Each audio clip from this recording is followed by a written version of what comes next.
Pessoal da torcida tricolor, São Paulo foi ao Morumbi enfrentar o Botafogo do Rio de Janeiro e acabou derrotado. Esse é o jogo rápido, um jogo que tem pouca coisa para ser dita. Caiu uma tempestade aqui para os lados do Morumbi, Morumbi encharcadíssimo, né? Normalmente o sistema de drenagem no Morumbi é muito bom, hoje não pareceu funcionar tão bem. E aí fica aquela coisa, sempre o time mais técnico, o time que depende ali do passe, né, para fazer a sua construção de jogada, acaba mais prejudicado. Não que o Botafogo não precise, né, os dois times obviamente estavam jogando com o campo encharcado, mas o objetivo normalmente de um visitante, ele é mais modesto do que o time que joga em casa precisando da vitória. Só que a gente está falando daquela coisa, né, o Botafogo só fez a melhor campanha de visitante da sua história na era de pontos corridos, né? Aquela coisa que a gente fala que quando São Paulo vai enfrentar o time X, o goleiro vira o Neuer, né? Faz defesas exuberantes, né? Era um jogo assim que as coisas não funcionaram, as coisas não aconteceram, né? O São Paulo teve até um domínio da partida no primeiro tempo, mas que não conseguia concluir. Então tinha posse de bola, fazia as construções das jogadas, mas no último toque, né, no último passe, no momento final da conclusão, errava o cruzamento, errava o passe, errava o arremate, né? Na verdade, o primeiro arremate mesmo foi sem perigo do Nestor aos 41 do primeiro tempo. Então, apesar do São Paulo parecer controlar, havia um clima de impaciência muito grande, um espetáculo horroroso, né? Muitos torcedores protestando ainda em função da final da Sul-Americana, né? Então tudo isso contou muito para o jogo e condicionou o jogo. Aquele aguaceiro de bem ou mal acabou condicionando o jogo, tornou o jogo um pouco mais complicado. Aí, enfim, vamos para o segundo tempo. E no segundo tempo, o Botafogo dá um susto, um cabeceio ali, rente à trave, foi do Tiquinho também, o cara que acabou convertendo o gol de pênalti. Então foi um susto, só que aí o São Paulo teve o melhor momento da partida a partir de então. A partir do momento desse cabeceio, São Paulo começou a atacar, o gol parecia amadurecer, então o Pablo Maia arriscou um chute, o Gatito pegou, aí nós tivemos chute travado, nós tivemos... cara, o São Paulo teve cruzamento que passou por trás do Luciano, o Rogério tentou fazer algumas alterações, aliás, até falando da escalação, né? O São Paulo foi com Felipe Alves, Rafinha, Miranda, Léo e o Wellington que estava errando muitos cruzamentos e tal, acabou entrando o Reinaldo, Pablo Maia, que foi o que arriscou o primeiro chute, que a bola efetivamente foi no gol, Rodrigo Nestor, aí no finzinho entrou o Galopo, Alisson, entrou o Igor Vinícius e Patrick, que deu lugar para o Marcos Guilherme, Luciano, que deu lugar para o Éder, e Caleri, que lutou muitas vezes na partida ali sozinho, para variar, e que no fim da partida, quando foi dar ali entrevista para a televisão, ele estava visivelmente irritado, falando, pô, falam só disso, não falam os 3 jogos seguidos e não sei o quê, porque o São Paulo vinha, né, se recuperando no Campeonato Brasileiro, teve a Sul-Americana e aí agora essa derrota. Vamos lembrar aqui, a gente estava no all-in na Sul-Americana, o time não conseguiu jogar, a gente analisou o que aconteceu naquela partida e tudo mais. Enfim, de qualquer forma, o que a gente percebe muito de protestos, da galera que estava ali no estádio, e também muita gente nas redes sociais, né? Obviamente tudo cai muito nas costas do elenco e do técnico. Então, eu só quero lembrar algumas coisas aqui que são importantes. Primeiro, comentar, né? Um pênalti besta do Léo, em tempos de VAR, um pênalti impensável, um pênalti ainda no Tietê. Quer dizer, para deixar todo mundo ainda mais irritado, né? O Tietê que saiu daqui, com toda aquela polêmica, né? Quando saiu, porque teve aquele entreveiro com o Diniz, que nem foi tudo isso, nas palavras do próprio Tietê, mas que maximizaram de um jeito, e que quando saiu, não, tem que sair, daqueles jogadores que tem que sair, todo mundo tem que sair do São Paulo. E aí a galera vai para outros lugares e acaba conseguindo manter um desempenho de repente aceitável em outros lugares, e no São Paulo ninguém consegue vingar. Mas dito isso, pênalti bobo do Léo, Felipe Alves acabou errando o canto, não tinha muito o que fazer ali, o Tiquinho bateu bem o pênalti, aquela desgraça. Mas ali foi o quê? 37 minutos, e o jogo ficou parado, sei lá, 7 minutos, 6, 7 minutos, quase 10 minutos, e não foi isso de acréscimo que teve, não que o São Paulo pudesse fazer qualquer coisa, mas precisava ao menos empatar, precisava dar uma resposta para o seu torcedor, precisava de alguma forma injetar um ânimo. E aí eu vou falar, eu consigo entender os jogadores e o próprio Rogério na fala dele desanimados, porque todos compraram a ideia do all-in, todo mundo comprou a ideia do all-in, precisava daquele título para ter um ano mais decente. E aí você volta para a realidade do brasileiro, e que a situação é super difícil, o elenco super desgastado, e todo mundo que não está jogando é a solução. Então, por que não coloca X? Aí se X está jogando, por que não coloca Y? Porque se Y, o Miranda lá deu um carrinho e conseguiu travar um chute, por que ele não estava na final? Por que não põe o Galopo? Por que não põe o Busto? Por que não põe... Cara, de novo, dá a impressão que é o que algumas pessoas pensam que, sei lá, que a gente vai ter alguma solução mágica. E não me parece que seja o caso. Primeiro, vamos lembrar, jogo dificílimo, em função do estado do gramado, e o gol besta, porque o Léo errou ali, não pode fazer um pênalti daquele, um pênalti que o VAR vai pegar. Depois eu vou ver se o Perecini teve impressão ou não, quando eu gravar com ele amanhã o vídeo de jogo, se ele teve impressão diferente de pênalti, para mim me pareceu pênalti mesmo, um pênalti que o VAR vai pegar, né? Então, talvez, mas de qualquer forma, assim, o Botafogo tinha tido uma oportunidade boa, teve a oportunidade boa da bola rente à trave, e essa do pênalti que gerou duas grandes defesas do Felipe Alves que acabaram invalidadas pela marcação da penalidade, mas ele fez ali duas defesas muito difíceis, inclusive na conclusão do lance, né? Que gera o pênalti e tal, e depois ainda pega o rebote, mas não acabou não valendo nada. Se tivesse, né? Se o cara erra o pênalti, se pega o pênalti, ainda contaria alguma coisa, mas acabou não valendo nada. Então, de novo, São Paulo está numa situação muito difícil, muito complicada. E aqui a gente sempre fala, cadê o trabalho da diretoria? De novo, cadê o trabalho da diretoria? Porque sempre vai cair nos mesmos e a solução vai ser o quê? O Rogério não estava conseguindo ali dar resposta, ou então daqui a pouco vai vir que perdeu o vestiário, ou então vai vir que o elenco precisa de um perfil vencedor. Caraca, a gente escuta isso há 10 anos, com diferentes técnicos, com diferentes jogadores. O que me incomoda é que, de novo, a gente vai cair nesse mesmo conto, nessa mesma história. É sempre a mesma coisa. Ninguém é técnico bom aqui, quando chega aqui fica uma desgraceira. Ninguém. Até técnico muito, no caso do Cuca aí, muito vitorioso. Não dá certo aqui. O Muricy, quando voltou nesses 10 anos aí de fracassos, não funcionou. Paulo Autuori, não funcionou.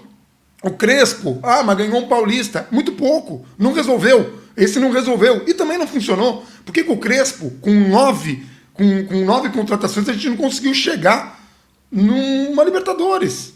E agora, essa gestão, desde que assumiu, porque ela assumiu no fim daquele brasileiro que a gente foi para Libertadores, foram 22 contratações. 22 contratações.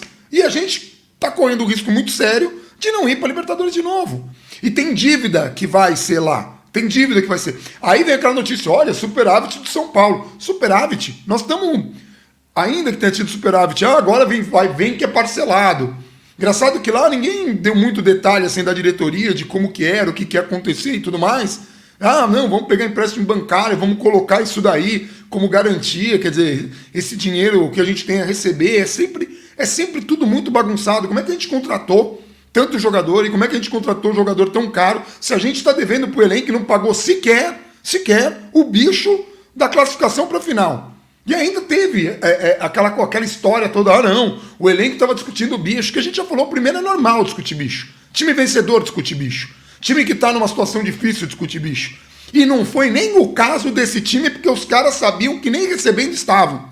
Aí quer falar uma coisa que incomoda o jogador, eu nem acho que seja notícia, e blá blá blá tal, mas assim, os caras ainda ficarem com a fama de mercenários, quando são caras que estão jogando ali, num ambiente de completa desorganização. A gente contratou um técnico que tinha feito o pedido de um perfil de jogador, que é o jogador para quebrar linhas, o jogador que dribla. E o único jogador que ele recebeu com essas características é o Marcos Guilherme. Um time que contratou um goleiro, assim... E veja, não tô nem questionando, porque o Felipe Alves foi bem hoje, foi bem nos últimos jogos, não é nem isso. Não sei se resolve, se não resolve, a questão não é essa. Eu tô falando da maneira como a gente contratou. As coisas são feitas no São Paulo de modo muito amador. Então, tudo que é feito de modo muito amador acaba caindo na cabeça apenas daquela galera que a gente enxerga ali, que é a galera que está em campo. Isso não quer dizer que a galera em campo não erre, ou que o próprio Rogério não erre, como a gente apontou aqui, alguns erros na montagem do time para a final, ainda que a gente achasse que fosse daquele jeito, e na demora para corrigir algumas coisas, como a gente elogiou o trabalho que ele fez até então, as correções que ele fez, os improvisos que ele teve que fazer com um elenco mal formado e com um número gigantesco de contusões, não dá para simplesmente olhar e falar, não, o São Paulo não eliminou o Palmeiras no Allianz, agora vai ter que enfrentar o Palmeiras agora, né? Vai ter que enfrentar o Palmeiras agora. E vai ter que enfrentar no domingo que vem, tem uma semana para se preparar, tem uma semana para se motivar, mas a coisa é tão bagunçada que já tem gente, não, fora Rogério Ceni, fora Muricy, fora Léo, fora Caleri que tá perdendo gol, fora Luciano, fora não sei o quê. Qual a ilusão de que todo mundo que vai vir no lugar dos nomes que eu citei vão ser melhores que os que estão saindo daqui? E eu não sei se isso é verdade. De verdade, eu não sei. Eu não confio tanto na capacidade da galera de contratar. Eu não confio tanto na capacidade da galera de contratar sem dinheiro. Eu não confio muito na capacidade da galera de, entre aspas, mandar um jogador embora, se desfazer de um jogador. Porque sempre que a gente vai se desfazer de algum jogador, empresta pagando parte do salário, não sei o que lá, porque a gente está devendo pro cara e porque tudo é muito difícil. De novo, cada vez a gente está indo mais para baixo. E toda vez contrata o jogador para pagar na temporada seguinte. Ou seja, na próxima temporada a gente vai estar pagando galera desse elenco. Esse elenco, mas chegamos na final do Sul-Americana, que bom. Que bom. Teve acertos pra gente chegar lá. Mas teve uma quantidade enorme de erros também. Muitos erros. E alguns deles que custaram. De novo, isso me irrita tanto que não seja tão falado assim, mas, na semana mais decisiva do São Paulo, no all-in, a gente estava discutindo reeleição do presidente. Então, assim, parece que a solução é sempre mandar embora todo mundo. Mas a diretoria é essa intocável. Sempre está fazendo um trabalho incrível, um trabalho digno, sempre está batalhando, nunca aparece em protesto nenhum no nome do mandatário, nunca. Coisa tem que estar muito ruim para aparecer. E é uma coisa que parece sintomática no São Paulo. Então, do jogo mesmo, nós tivemos muita chuva, nós tivemos um Botafogo que soube segurar a pressão de São Paulo, que errava demais na parte final do campo, na final da trajetória, na hora de concluir principalmente. Um São Paulo que teve aquele momento de amadurecimento do gol, mas é uma desgraça quando você tem o gol amadurecendo e ele não acontece. Porque você começa a desanimar, começa as coisas a darem errado, o jogador desanima também, desanima muito. E não tem um jogador para chegar e falar, não, calma, vai. E aí o São Paulo, mesmo o Alisson falou também isso no intervalo, o São Paulo sofreu muito, um time de toque de bola, errando algumas bolas muito fáceis. Muita gente vai falar assim, mas o São Paulo não treina? Treina. Tem pouco tempo para treinar, treina. Tem pouco tempo porque é um jogo atrás do outro e foi um time aí que ficou nas 3 competições por muito tempo. Né? Quase chegou na final do Sul-Americana e quase chegou na final da Copa do Brasil. Então, treina. Só que assim, não é com essa quantidade de treinos que vai corrigir algumas coisas e não é com essa quantidade de treinos que vai corrigir principalmente o estado de ânimo que estão os jogadores. Eu vou repetir. O Caleri, na entrevista para a TV, estava assim, a coisa está bem lastimável. Amanhã eu volto com o vídeo de jogo, aí com análise mais técnica do Gabriel Perecini, mas aí essa semana a gente vai ter que ter algumas lives para discutir coisas, pensar em soluções, pensar no que a gente pode fazer também, é muito pouco, mas pelo menos dar aí um norte do que o São Paulo deve fazer nesse final de trajetória do Campeonato Brasileiro.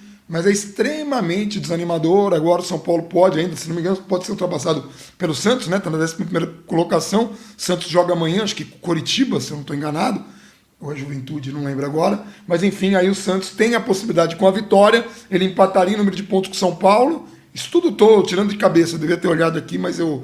E o São Paulo ficaria na 12ª colocação. É aquela coisa, para enfrentar depois o Palmeiras, não adianta ter um jogo a menos se o seu adversário é o Palmeiras no Allianz, que dos últimos 5 jogos ganhou 5, né? Já estão em clima de festa, de comemorar o provável título brasileiro. Essa é a situação de São Paulo. É juntar os cacos, saber como é que vai ser a reação até da diretoria para motivar o elenco, para conversar se os caras vão pagar, como é que vão pagar, se vai pelo menos ter um aceno nisso, porque alguns jogadores já estão bem incomodados com essa história também, ainda mais quando começou essa coisa de mercenário, de salário e tudo mais, e ver o que o São Paulo conseguiria fazer na próxima partida contra o Palmeiras. Agora só tem Campeonato Brasileiro, e o Campeonato Brasileiro, o São Paulo precisa responder. Sei que tem muita gente que está assistindo que vai falar assim, melhor nem chegar na Libertadores. Precisa chegar. O São Paulo é maior do que seus jogadores, do que seu técnico, e principalmente maior do que sua diretoria. E ele precisa dessa classificação, porque tem contas a pagar. E com a Libertadores, você tem mais visibilidade, você tem mais grana, você tem mais. Você tem tudo, você tem estádio lotado, você tem empolgação, você tem patrocinador interessado, é uma outra realidade. Não dá para o São Paulo ir para o seu terceiro ano seguido, né, sem classificar-se para a Libertadores, curiosamente, exatamente quando essa gestão assumiu o clube e fez as tais 22 contratações em meio a dívidas e empréstimos bancários. Só festa, só alegria. Mas enfim, todo mundo tem aí seu quê de responsabilidade, mas se vocês perguntarem pra gente aqui do canal, o foco maior tá bem lá em cima, tá muito lá em cima, tá? Não tira nada de ninguém, mas tá muito lá em cima e precisa ser corrigido. Porque a gente sabe que não vai embora. Então precisa ser corrigido. Aliás, a tendência é que fique por mais tempo. Então que comece a trabalhar em prol do São Paulo. É só isso que a gente cobra. Porque o que a gente quer é o melhor para o São Paulo. Vou ficando por aqui. Um abração para todo mundo e vamos São Paulo.